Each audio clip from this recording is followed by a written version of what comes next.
karim. Asyhadu an la ilaha illallah wa asyhadu anna Muhammadan abduhu wa rasuluh. Allahumma sholli wa sallim ala Muhammadin wa ala alihi wa ashabihi wa man tabi'ahum bi ihsanin ila yaumiddin. Amma ba'du. Para alim, ulama, asatid, murabi, mubalik, para kiai, sesepuh bini sepuh yang saya hormati, Bapak Ibu jamaah sholat subuh Masjid Al-Falah, muga-muga dipun paringi sehat. Muga-muga sehat awake, sehat atine, sehat duwike. Amin. Prestasi yang sungguh mulia ketika kita mengawali kegiatan di pagi hari, bisa melaksanakan sholat subuh berjamaah di masjid. Saya hampir tiap kali pertemuan di sini menyampaikan satu hadis. Man sholal isya'a fi jama'atin faka'annama sholla nisfal lail.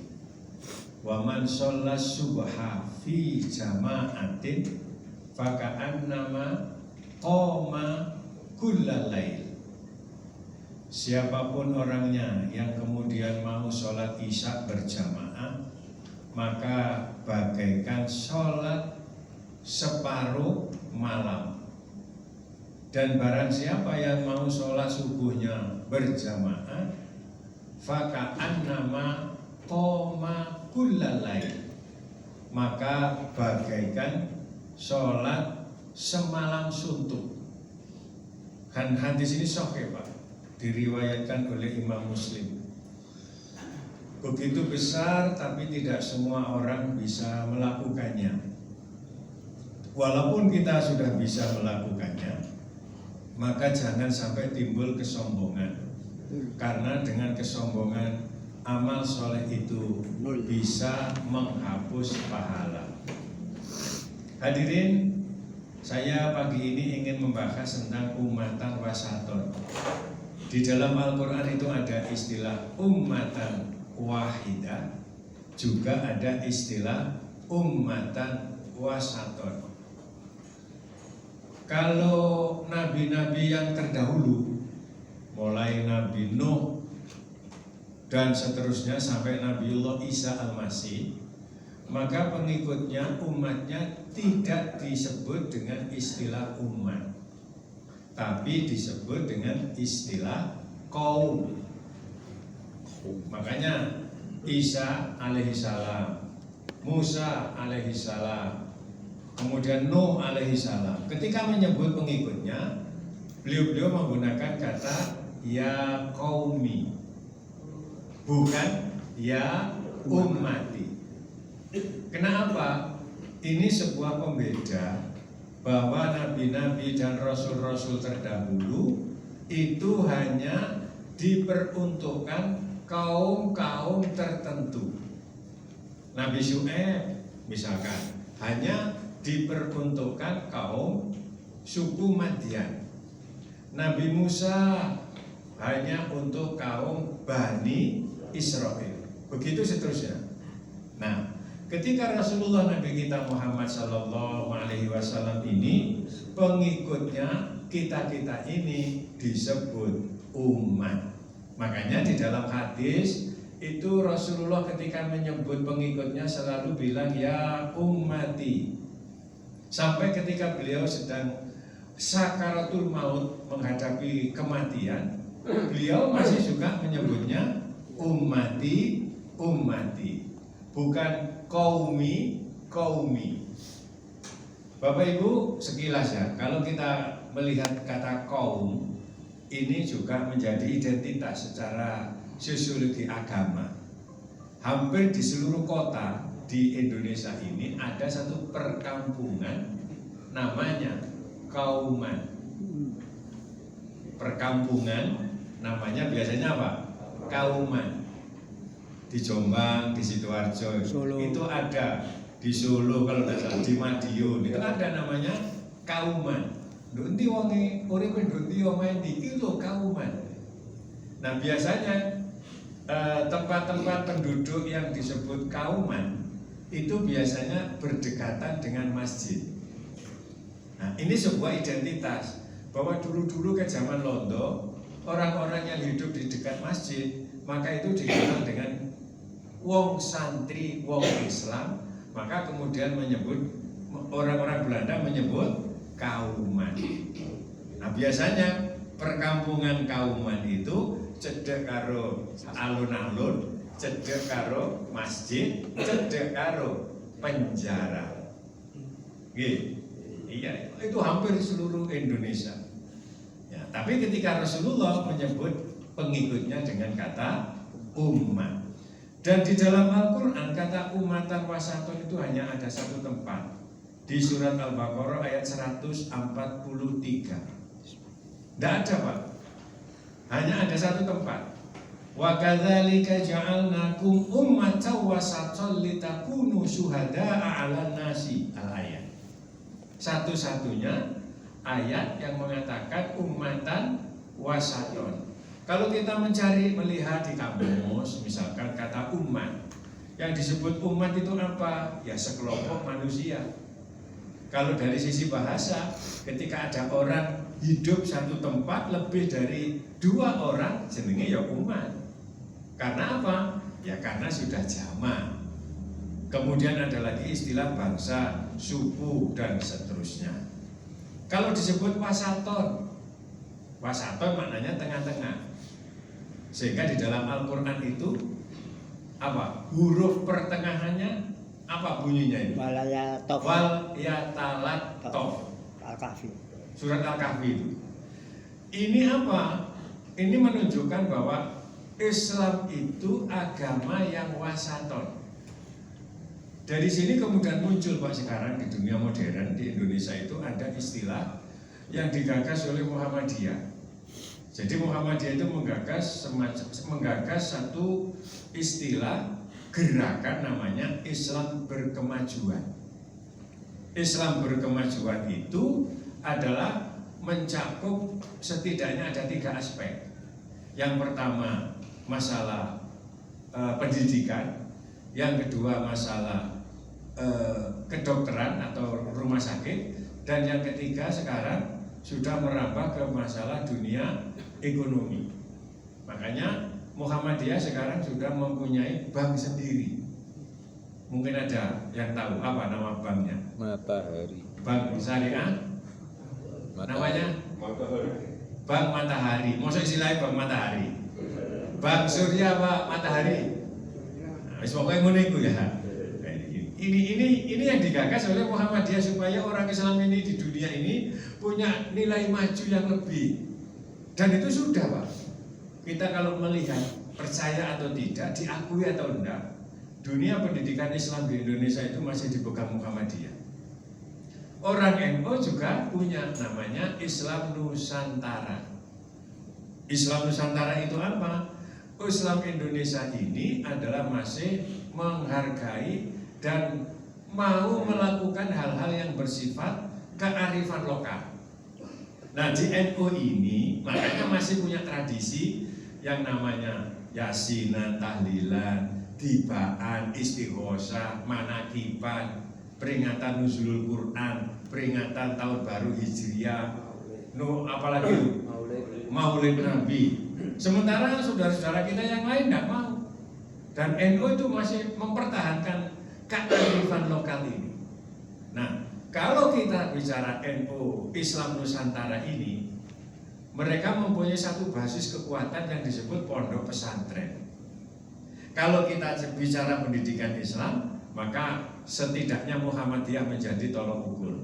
Tapi kalau kita bicara dunia pesantren, maka NU menjadi tolok ukur. Bedanya di pesantren ini yang tidak ada di Muhammadiyah itu apa? Kalau di NU Pak, itu kalau ada pondok pesantren, ada perguruan tinggi, di Jombang ada namanya Universitas Darul Ulum, Universitas Hasyim Asy'ari. Lah, pesantren perguruan tinggi ini bukan milik NU, tapi milik pondok pesantren. Nah ini bedanya. Kalau di Muhammadiyah kan enggak, mulai PAUD sampai perguruan tinggi ada dalam koridor manajemen Muhammadiyah dan itu milik Muhammadiyah. Nah, ketika Profesor Dr. Said Agil Sirot menjadi Ketua Umum PBNU, beliau mulai merintis mendirikan perguruan tinggi miliknya NU. Makanya di Surabaya berdiri namanya UNUSA, Universitas Nahdlatul Ulama. Nah, UNUSA ini bukan miliknya pesantren, tapi miliknya NU. Nyontoh dengan ada apa yang ada di Muhammadiyah. Kemudian Majelis Ulama Indonesia juga tidak mau kalah. Nah, Majelis Ulama Indonesia menggagas satu gerakan namanya Islam Wasatiyah. Mengambil dari ayat ini. Islam Wasatiyah itu Islam yang tidak radikal, juga Islam yang tidak tradisional. Makanya disebut Wasatiyah, tengah-tengah. Bapak Ibu, apakah ada Islam itu yang radikal? Ada. Dan radikal itu penting, Pak. Karena apa? Karena ini bentuk ketaatan, berpegang teguh kita kepada setiap keyakinan. Setiap pemeluk agama pasti radikal dengan agamanya. Wong Hindu dia radikal dengan Hindunya, Buddha radikal dengan Budanya, Katolik radikal dengan Katoliknya, Islam pun juga radikal dengan Islamnya. Tetapi, nah di sini kemudian muncul radikalisme di masyarakat Islam. Salah satu contoh di mana itu yang baru merdeka menang itu, Hamas atau mana itu?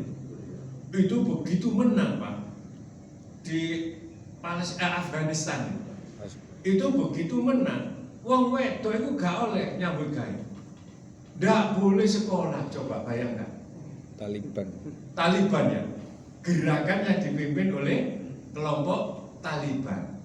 Nah, ini yang salah satu yang dituju oleh orang-orang bahwa ini kelompok-kelompok oknum orang Muslim yang radikal. Lah mau siapa wong wedok sekolah gak oleh? Ya, nah, itu lah. Majelis Ulama kita mencari solusi sing tengah-tengah. Tetapi tiga-tiganya, apakah berkemajuan, apakah Islam Nusantara, apakah Islam Wasatiyah, semuanya dalam bingkai dan payung Al-Quran dan Sunnah Rasulullah. Itu yang harus kita kedepankan. Nah, ketika Allah menyebut umat Islam ini dengan istilah ummatan wasaton, tengah-tengah, itu kenapa? Nah, kita pasti harus merujuk kepada Nabi, Rasul sebelumnya. Bapak Ibu, umat Nabi Musa, umat Nabi Nuh, umat Nabi Lut, umat Nabi Soleh, itu Allah menyebut dengan apa? Umat yang dolim. Umat yang apa? Dolim, Pak. Lah, dolime piye kok mereka menyebut bahwa umat nabi-nabi terdahulu itu dolim? Kita melihat sejarah yang diungkapkan dan dituangkan oleh Allah. Yang pertama, kalau kita melihat orang Yahudi, bangsa Yahudi dan agama Yahudi. Yang kedua, kita melihat agama Nasrani. 3 agama yang sampai kiamat akan terus ada. Yang pertama Islam, yang kedua Yahudi, yang ketiga Nasrani. Karena 3 agama ini asal usulnya satu payung, satu agama wahyu, kemudian pecah. Lalu muncul namanya Yahudi, muncul namanya Nasrani. Nah, kalau kita melihat orang Yahudi, Pak, orang Yahudi itu kan orang Bani Israel asalnya, anak cucunya Yakub. Kalau kita bicara Israel, bukan negara Israel, Pak. Yang dimaksud Israel di dalam Al-Quran adalah keturunan Yakub alaihissalam. Yakub itu nama lainnya Israel. Israel itu artinya orang yang keluar malam. Metu bengi niku nek jare Bang Haji Umairama napa? Begadang. Jadi Yakub itu hampir tiap malam metu dari rumah mencari ketenangan jiwa. Lalapo karena dia mau dibunuh dengan saudaranya, iri karo Nabi Yakub. Akhirnya karena ketakutan itu dia terus saja setiap malam keluar rumah. Lalu orang keluarganya dipanggil Israel. Israel maknanya keluar malam. Makanya peristiwa Nabi disebut Isra Mi'raj. Isra adalah perjalanan di waktu malam. Bapak Ibu, nah keturunan Nabi Yakub inilah yang kemudian disebut Bani Israel. Jadi kalau kita menyebut Israel bukan negara Israel yang sekarang. Sing wingi dibom itu karo Iran. Terus dibom karo Lebanon, dibom maneh karo Yaman. Hancur iku nasibe Israel. Bahkan sekarang alhamdulillah dari 195 anggota negara PBB itu sekitar 140 itu mendukung kemerdekaan Palestina. Luar biasa itu Pak. Luar biasa. Mudah-mudahan nanti segera terwujud bahwa Palestina menjadi negara yang merdeka. Amin. Bapak Ibu, yang pertama, kenapa umat-umat yang dahulu disebut paling dolim? Kalau kita melihat Yahudi Pak, orang Yahudi itu nanti sama baca kitab Bidayah wan Nihayah karya Ibnu Katsir. Di situ dijelaskan bahwa orang Yahudi itu pernah membunuh Nabi sebanyak 70 orang. 70 Nabi Pak dipatahin. Gak tanggung-tanggung. Nabi Isa itu kalau tidak diselamatkan oleh Allah dibunuh Pak dengan orang Yahudi. Yang nomor loro, di mana letak kedolimannya? Orang Yahudi itu kan orang Israel toh, keturunan Yakub. Allah menurunkan kitab suci wahyu kepada mereka, namanya apa? Taurat. Yang kedua, Zabur. Taurat, Zabur itu adalah wahyu dari Allah yang kemudian disebut kitab yang menjadi pedoman. Wong Yahudi niku gak puas dengan Taurat, gak puas dengan Zabur. Karena gak puas, maka mereka kemudian apa? Menciptakan, membuat kitab suci sendiri. Mau gak puas ya? Nah, kalau panjenengan melihat di YouTube atau yang sudah pernah ke Yerusalem, nanggone Palestina, iku nek ana wong gawe topi laken, terus dalamnya ini baju putih, jobone jas. Terus karo nggawa kitab. Nah, sirah ini dibendus-bendus nonton gene tembok. Temboknya jenenge apa? Ratapan. Tembok ratapan. Lah kitab yang dibaca itu jenenge duduk Taurat, duduk Zabur. Itulah yang disebut Talmud. Mari diuntal, dimut. Ya, nah ini guyonan ya. Jadi karena gak puas dengan kitab Taurat itu Pak, akhirnya dia menciptakan sendiri. Loh, ini apakah wong Yahudi toh? Enggak. Orang Islam juga ada. Ayo, kalau orang Islam siapa namanya? Gaya kitab sendiri, gak puas dengan Quran, gak puas dengan hadis Pak. Nomor 1, Mirza Ghulam Ahmad Al-Qadiani. Mirza Ghulam Ahmad Al-Qadiani, pendiri akidah aliran Ahmadiyah dari Pakistan. Nah mereka gak gelem dengan Quran. Nah mereka Ahmad Qadiani itu bikin kitab suci sendiri, jenenge Tadhkirah. Jadi kitab suci mereka namanya Tadhkirah. Iya, nah itu ternyata orang Islam juga ada. Makanya kemudian Ahmadiyah di Indonesia oleh Majelis Ulama dinyatakan sesat. Bapak Ibu, sebelum Ahmadiyah itu dinyatakan sesat, sudah ditawari dengan Majelis Ulama. Bro, awakmu iku aja gawe jeneng Islam. Jenenge gak diurik-urik karo wong Islam. Wis gawe wae agama baru, agama Ahmadiyah. Majelis Ulama sudah menawarkan begitu Pak waktu itu. Nek wis kamu membuat agama jenenge agama Ahmadiyah, oke wis wong Islam gak akan cawe-cawe mau jungkel mau nyosok kan paribasane. Orang Islam gak akan melok-melok karena sudah agama baru. Tapi selama masih dompleng menggunakan nama Islam, maka akan selamanya akan begitu. Ora gelem. Nah, karena gak gelem, maka Majelis Ulama mengeluarkan fatwa bahwa Ahmadiyah termasuk aliran sesat. Dan itu melalui kajian, Pak. Jangankan soal Ahmadiyah, son horeg kae. Nggih. Son horeg mawon niku kajian Pak, gak ngawur iku. Wong itu saya tulis merambah nang ngene Jombang. Nggen kula niku. Ya Allah. Itu melalui kajian Pak. Jadi son horeg itu Majelis Ulama Jawa Timur memanggil para ahli. Salah satunya adalah para ahli dokter THT. Jadi gak ngawur Pak. Bagaimana ini son horeg itu pengaruhnya dengan telinga. Jadi melalui kajian mendalam untuk menyatakan ini haram. Orang kok haram-haram tidak bisa. Jadi ditinjau dari sisi ekonomi Pak, pemborosan. Ditinjau dari sosial, mengganggu dan membahayakan. Di Lumajang itu Pak, di Probolinggo, omah itu gentengnya entek rontok, kena son horeg. Nah, yang salah satunya adalah ditinjau dari kesehatan. Kupinge awake dhewe niki, ya, ini ada Pak Dokter di sini. Itu mempunyai kapasitas Pak. Ini seberapa volume yang bisa diterima oleh telinga? Iku ono Pak.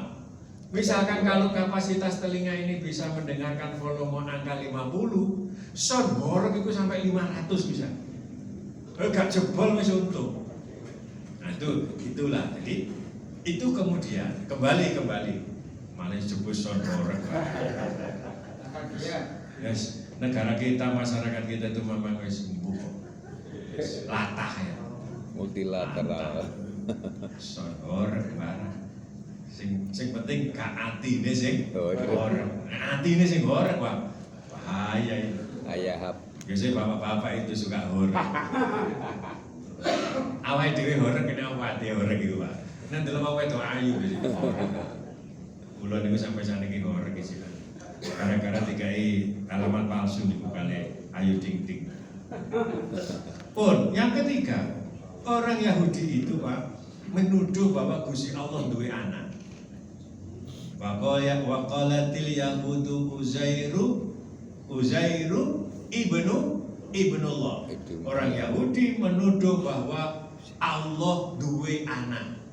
Jenenge Uzair. Nanti sama buka di surat At-Taubah ayat 30. Jadi yang menuduh Gusti Allah duwe anak bukan hanya orang Kristen, bukan hanya orang Nasrani. Yang keempat, orang Yahudi itu Pak, bahwa selain beliau ini, mereka ini menuduh bahwa Allah mempunyai anak, orang Yahudi itu menuduh bahwa malaikat itu adalah dituduh oleh orang Yahudi, mereka ini adalah anak perempuan Allah. Gak greget no. Jadi apa jenenge? Malaikat itu kata orang Yahudi adalah anak perempuan Tuhan. Nanti saya cek di surat Al-Baqarah ayat 120 atau seberapa itu. Teman golek dewi. Kemudian yang keempat, di mana letak kedolimannya? Orang Yahudi Pak sampai kiamat mereka tidak akan rela sebelum umat Islam menjadi pengikutnya. Surat Al-Baqarah ayat 120. Wala tardo angkal yahudu wala nasoro hatta tattabi'a millatahu. Di ayat ini Allah tidak menggunakan kata hatta tattabi'a dinahu, tapi menggunakan kata millatahu. Artinya kalau menggunakan kata millah, tidak harus orang Islam menjadi Yahudi, benar. Tapi orang Islam akan menjadi pengikutnya. Dan sekarang sudah apa belum kira-kira Pak? Belum apa sudah? Sudah. Sampeyan gawe HP, HP-ne canggih, sing gawe Yahudi. Sampeyan gawe mobil, mobil canggih, sing gawe Yahudi. Jadi wong Islam ku sakjane dienakno karo Gusti Allah, Pak. Sing bikin pesawat sampai muntah-muntah sampai jungkel-jungkel bukan orang Islam. Ya, sing bikin HP mah saiki wong sak donya gawe HP kabeh. Sing gawe dudu wong Islam. Wong Islam kok karek menikmati. Iya. Ku enak tok. Masya Allah. Untuk menghibur diri. Wes, itu beberapa kedoliman kaum Yahudi. Bagaimana dengan orang Nasrani, Pak? Orang Nasrani tidak jauh beda dengan orang Yahudi. Mereka menyebut bahwa Gusti Allah juga punya anak. Wa qalatin nasara al-masihu ibnullahi. Ya. Laqad kafara alladziina qalu innallaha salisu salasa. Sungguh telah kufur kata Allah orang yang menyatakan bahwa Allah ada 3. Ini agak sedikit menjauh. Kita tidak boleh menghina agama lain, Pak. Di dalam Nasrani itu ada 3 aliran besar. Yang pertama disebut Tritunggal atau Trinatur atau Trinitas. Allah Bapa di surga, Allah Putra, Yesus di dunia, Allah Roh Kudus ketika Yesus disalib 3 hari bangkit, kemudian ke surga duduk di sebelah kanan Tuhan. Ini yang diyakini oleh kelompok Katolik. Jadi satu pribadi mempunyai satu hakikat, ada 3 pribadi, 3 pribadi dalam satu hakikat. Aliran yang kedua namanya aliran Oneness. Ini yang dipegangi oleh kelompok Kristen. Jadi Katolik sampai Kristen itu beda, Pak. Orang Kristen mengatakan Oneness. Oneness itu Allah Bapa Yesus, Allah Putra Yesus, Allah Roh Kudus Yesus. Sehingga orang Kristen ditakoni, Tuhanmu ada berapa? 1. Bukan 3, bukan. Jadi Allah Bapa ya Yesus, Allah Putra ya Yesus, Allah Roh Kudus ya Yesus. Nah yang ketiga, ini yang digagas oleh seorang pendeta namanya Luga Tambunan. Sama-sama ketik nanti nembah YouTube, Luga Tambunan. Dia mendirikan satu kelompok tersendiri, gerejanya namanya King of King. Kalau melihat namanya Luga Tambunan, ini orang mana, Pak? Sumatera. Orang Sumatera. Sukunya kira-kira apa? Batak. Dia mendirikan satu gereja sendiri, aliran sendiri, gerejanya namanya King of King. Nah, Luga Tambunan ini mengatakan Allah Bapa di surga, Allah Putra Roh Kudus, Allah Putra Yesus, dan Allah Roh Kudus Bunda Maria. Nah, tadi konsep apa kata Luga Tambunan? Lho nek awake dhewe gak ngakoni ibu, itu bertentangan dengan logika. Makanya kemudian oleh istilah Bapa, Putra, Ibu. Ibunya itu ya Maryam itu. Ini Luga Tambunan. Tapi dia ini dikecam oleh para pendeta. Itu biasa itu ya. Itulah kemudian bagaimana dengan umat Islam ini? Ketika ini semua terjadi, Pak, baik Yahudi maupun Nasrani lalu dibantah oleh Allah dengan minimal ada 2 ayat. Yang pertama, Qul huwallahu ahad.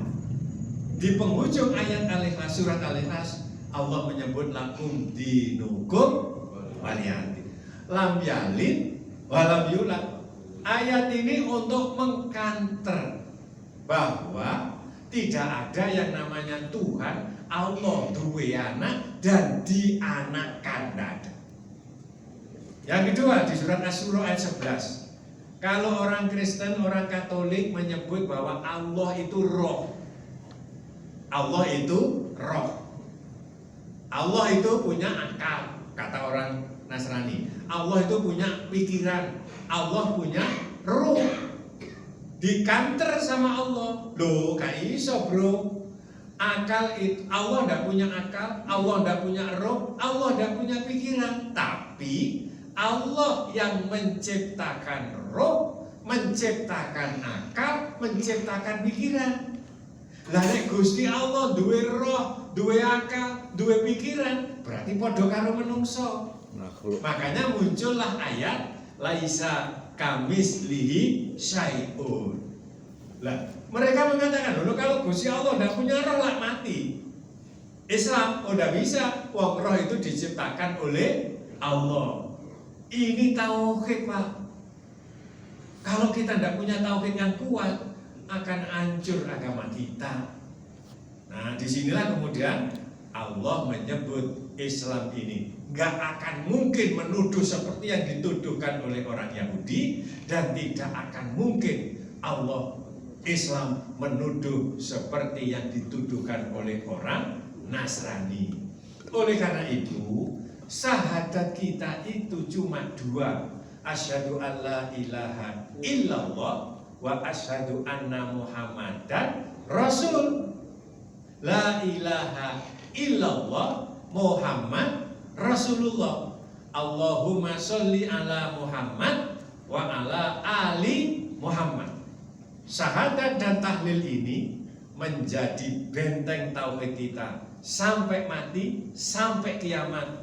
Umat Islam tidak akan pernah yang namanya menuhankan Nabi kita Muhammad Sallallahu Alaihi Wasallam. Terima kasih, mohon maaf, mudah-mudahan sisa umur kita barokah. Oke, monggo. Baca-baca buku ada namanya Israiliyat. Ya, itu ya. Kalau kita pernah membaca kitab tafsir, Pak, salah satunya tafsir Al-Qurtubi. Tafsir Al-Qurtubi itu terjemahnya aja 20 jilid. Ini kitab tua. Nah, di dalamnya banyak kita jumpai, dikritisi banyak cerita-cerita yang bersifat Israiliyat. Kalau baca kitab, saya pernah baca kitab Bada'i'uz Zuhur. Kitab ini saya belum menemukan yang menerjemah. Saya waktu di pondok ngaji kitab ini, Pak. Atau kitab Durratun Nasihin. Nah, ini biasanya bekal untuk para juru dakwah. Nah, cerita-cerita di dalam kitab ini banyak kita jumpai cerita-cerita Israiliyat. Artinya cerita-cerita Israiliyat itu apa? Cerita-cerita orang yang dituangkan umat Islam yang waktu itu beliau ini masih apa? Menjadi orang Yahudi, menjadi orang Nasrani.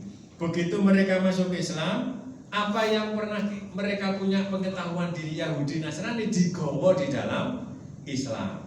Nah, cerita ini yang dalam bahasa tafsir, bahasa ulumul Quran disebut Israiliyat. Bahkan tidak jarang, Pak, kita jumpai tafsirnya Profesor Buya Hamka. Nah, cerita-cerita ini ulama sepakat tidak boleh dijadikan dalil. Kalau sekedar pengetahuan tidak apa-apa. Cerita apa? Israiliyat. Makanya kemudian orang yang mengakui, mengimani, mempercayai cerita Israiliyat tidak menambah keyakinan, menolak cerita-cerita Israiliyat juga tidak membuat cacat iman. Nah, apa contohnya cerita-cerita Israiliyat itu? Seperti orang berwudu. Itu kan ono hadis, Pak. Nek awake dhewe kalau kamu berwudu jangan kamu seka. Karena apa? Air yang jatuh dari tetesan berwudu itu akan menjadi malaikat. Malaikat itu mempunyai 70 mulut. Dan setiap mulut malaikat tersebut akan mendoakan orang yang berwudu. Ini Israiliyat, Pak. Loh, kok iso? Karena bertentangan dengan Quran, bertentangan dengan hadis. Bertentangan di mana? Gak ada namanya dalil malaikat diciptakan dari air.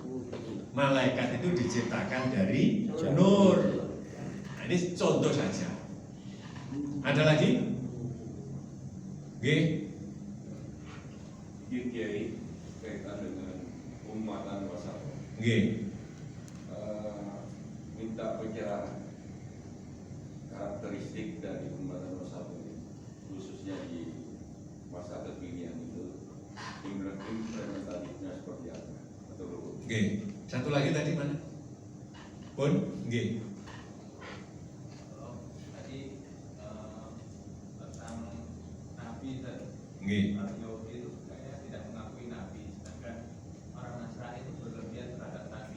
Iya.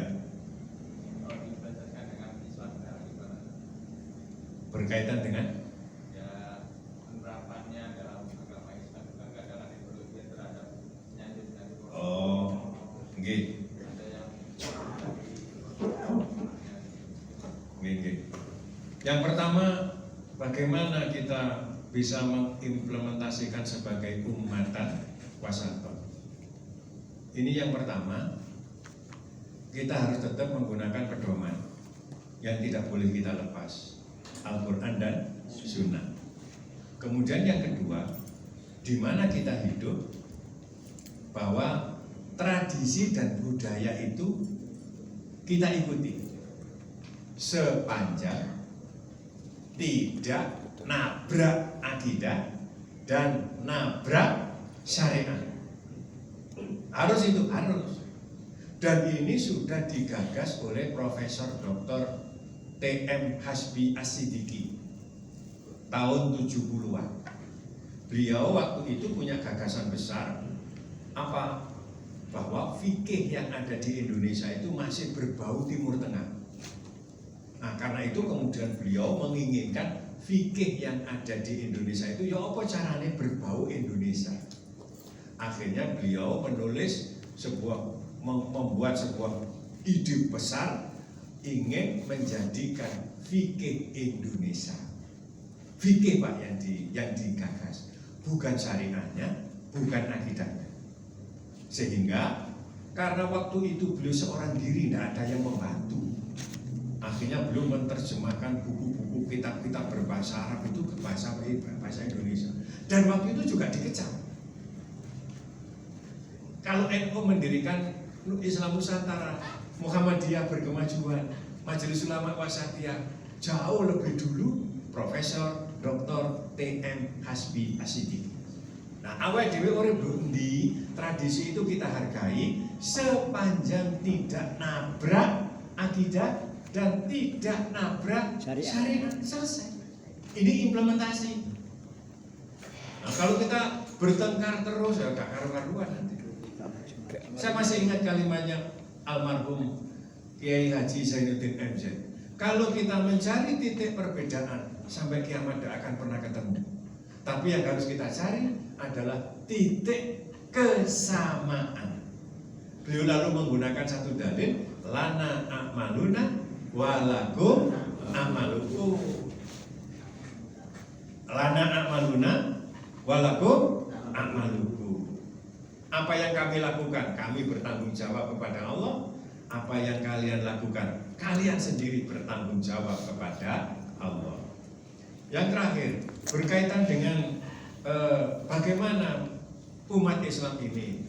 Kalau orang Nasrani berlebihannya seperti itu Pak, orang Islam itu selama tidak, kalau ada istilah mengkultuskan Nabi Muhammad, ya, mengkultuskan Nabi itu ukurannya seberapa? Ukurannya seperti orang Nasrani dan orang Yahudi. Kalau sudah menganggap bahwa Muhammad itu anak Tuhan, Muhammad SAW adalah Tuhan, itulah yang namanya mengkultuskan. Nah, kalau cuma bilang Sayyidina, saya ini di Mekah Pak, hampir tiap tahun haji. Kulo niku nek waya Jumatan, setiap imam niku kulo amati. Dan itu tidak 1, 2, 3, 4, 5 yang ketika berkhutbah masih menyebut Sayyidina. Ketika khutbah, mosok ngomong Sayyidina aja mengkultuskan. Saya tetap menolak. Yang namanya mengkultuskan kalau sudah menganggap bahwa Muhammad adalah anak Tuhan atau Muhammad adalah Tuhan. Dan saiki Pak, ada namanya orang Kristen yang menghujat Islam, jenenge Edis. Sama ketik di YouTube Edis TV. Dia menyatakan dengan tegas bahwa Muhammad adalah Tuhannya umat Islam. Apa gak mengerikan? Makanya kita sudah dibentengi oleh Allah dengan syahadat dan dibentengi dengan tahlil asyhadu alla ilaha illallah, bentuk kepada Tuhan Allah dan Muhammad sampai kiamat adalah Rasul. La ilaha illallah, gak ada Tuhan kecuali Allah sampai kiamat Muhammad adalah gitu Pak. Mudah-mudahan manfaat barokah, rezeki kita barokah, rumah tangga kita sakinah mawaddah warahmah, anak cucu kita soleh-solehah, Allah menjadikan kita calon-calon penghuni surga, meninggal dalam keadaan husnul khotimah. Rabbana atina fid dunya hasanah wa fil akhirati hasanah wa qina adzabannar. Wa sallallahu ala Muhammadin walhamdulillahi rabbil alamin. Assalamualaikum warahmatullahi wabarakatuh. Waalaikumsalam.